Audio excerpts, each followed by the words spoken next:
欢迎来到巴巴娱乐呀频道，请订阅频道，所以大家不要错过当天最热门的新闻。我们今天的时事通讯包括以下内容：肖战、杨紫新剧《余生》，请多指教，好看在哪儿？肖战、杨紫新剧《余生》，请多指教上线后在多平台热度榜霸占第1名，结果却出现剧难看的热搜。虽然这部剧目前只播出4集，还不能板上钉钉说是一部好剧，但个人认为现在下任何结论还是太早了。从前2集的数据来看，播放量超过 5.5 亿，德塔文指数破2，卫视收视率第1，猫眼热度微信指数同样也是 top， 能取得这般成绩，足以可见这部剧有着厉害之处。因为该剧的剧情还没有全部展开，只能从前4集当中去发掘闪光点。鲜明的数据已经证明一切，那么该剧究竟好看在哪儿？01，故事紧凑，有改动和不完美，但很上头。首先是剧情方面，《余生》请多指教改编自柏林石江的《写给医生的报告》小说。讲述的是女主林之孝在毕业前夕，父亲患病住院，工作爱情失利，而此时的医生顾魏走进她的生活，由此2人的故事开启。这部小说当初还是很火的，不然也不会改编成剧。在拥有一定原著粉丝基础下，该剧从筹备到开拍再到现在播出都具有很大的热度。目前书粉没有太多反对编剧改编一事。虽然说剧改动很大，除了顾医生还是医生外，其他人设均有改动情况，但不得不提一嘴，小说由于太过于平淡，没有亮点和高光时刻，所以必须改动。正因为如此，先入为主的观众看起来不枯燥，看到很多不一样的小情节。好比说原著里的女主是安静淡然的类型，而在杨紫的演绎下，反而多出一丝小幽默。他和魏医生欢喜冤家的设定，现在也很吃香，丰富了人物性格，书粉接受度高，对剧情产生了极高的兴趣。客观来讲，国产剧中男主如果是医生的话，往往都是因为事故产生心理障碍，才有了维持接下来剧情发展的基础。现在看来的确很俗套，但抛开这一点不完美之处，该剧还是很上头的。就拿男女主初次相遇来讲，欢乐感满满的。女主将男主当作躲避老爸的救星，对方却将其当作弟弟的朋友。面对林之孝鬼鬼祟祟的行为，甚至还来抢他的衣服，顾魏再也坐不住了，两方开始肢体争执起来，结果正好被林老师撞破。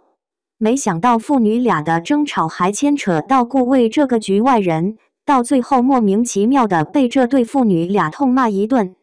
俗话说不打不相识，男女主初次相遇印象挺差，为2人接下来2度相遇埋下伏笔。特别是最初时，顾魏弟弟顾潇为他介绍对象，男主全职业病犯了，看不到美女，却一本正经的对这些姑娘看病，看到了骨盆前倾、黑眼圈，直接给人家分诊了。反差萌不要太搞笑了吧？第1集男女主相遇，节奏快不拖拉，里面掺杂着亲情桥段，挺让当代年轻人有代入感。该剧未播出，预热就放了一支亲情版预告，引发无数年轻人的共鸣。而在第1集，女主与父亲发生了一场争执对手戏，一方面是为追求梦想，迫切摆脱父亲的控制，另一方面父亲的良苦用心，女儿始终没发现。父女俩的激烈争吵，显然已经不是初次，而现实生活中，他与父母发生矛盾，往往也是因为误解、不懂得交流才发生。像这样刚刚播出2集，让人又笑又哭又有共鸣的剧，真的很少见了。所以从剧情方面上来看，男女主形象在第1集就比较清晰明了，女主家庭关系进入观众视线。顾魏的故事并没有第一时间交代，但从预告来看应该不远了。另外还有男二女二顾潇3人物的出场和主角团保持一致，同样也是欢喜冤家设定，让人看得一脸姨母笑。对比之下，就知道该剧的节奏要比无脑注水剧要快多了。02男女主颜值演技高，看着赏心悦目，不出戏。肖战凭借《陈情令》爆红，杨紫靠《亲爱的》热爱的成为顶流女星。两位在《余生，请多指教》里扮演情侣 CP， 算得上是强强联手。双方自带强大粉丝基础外，更重要的是两位外形匹配，俊男静女，有着浓厚的 CP 感。特别是肖战的医生造型比较正，使观众眼前一亮。另外，再来说一下肖战和杨紫的演技。肖战还是一如既往懂得在每个角色上找到与现实生活中的共同点，他的演技很内化，将顾魏的个性完美融入到自己的身体，真的用行动证明了让观众入戏，首先要让本人入戏。在剧中，顾魏原本很有自信可以将老师救活，却避免不了治疗后出现的一系列连锁反应。他将老师最终去世归结于自己的错，从此陷入深深的自责中。画面一转，顾魏坐在病床上，仿佛灵魂被抽空，流泪都是麻木无意识的。从此他对自己失去信心，一拿手术刀手忍不住颤抖。顾魏嘴上说着不再做手术要转科，可实际上他比任何一名医生对病人都要负责，私底下也一直默默练习。如此矛盾的心理，肖战让观众由内而外地感受到了。还有顾魏从椅子上醒来，这一段真的是充满细节。先是迷迷糊糊醒，给人一种我怎么会在这睡着的感觉，渐渐的清醒，灵魂归位，最后舒展一下身体，回归到最好的状态，表演自然到无痕迹，谁看到都得说一句真实。另一边，女主杨紫是公认的演技王。童星出身的她尝到后再想演戏备受限制，可她却以坚韧的毅力，在这条不可能路上证明出她的可能性。多年来，杨紫的努力有目共睹，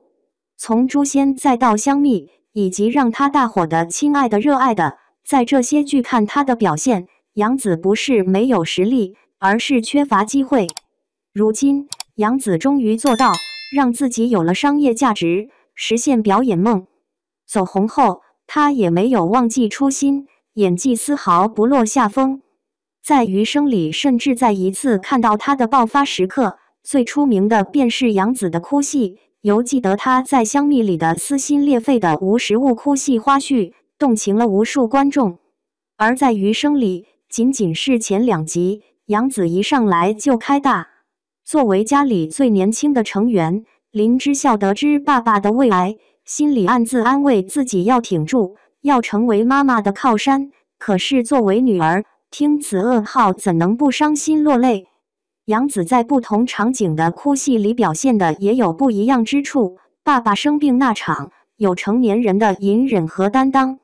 一开场时，爸爸逼迫他去学不喜欢的东西时，被大骂社会渣子那场戏里，林之孝眼泪代表的是委屈、愤怒和不甘心。在妈妈痛哭时，他强颜欢笑，让妈妈靠在肩膀时，真的绷不住了。虽然没有一句台词，但那种深深的无力感和悲痛却表现得淋漓尽致，而杨紫也成功地将悲伤情绪传达到屏幕之外，让观众为之共情。总而言之，肖战和杨紫的表演是属于毫无表演痕迹类型，彼此怎么舒服怎么来，就像是在讲述自己的故事一样。另外，也不得不夸该剧的走心，无论是小剧场还是主题曲，甚至是2位主演对该剧发的小作文，无一不在书写着他们对余生的热爱。许多剧都是盼了越久，期待越高，看的时候反而会因为热情耗尽而觉得失望。但是余生，请多指教不同，即便他迟到了那么久，部分人的热情不减反高。2位主演的人气高是一回事，更重要的是这部剧没亏大家的等待，制作精良高，尽管有小瑕疵也丝毫不影响看了之后依旧热爱它的观众对其继续追。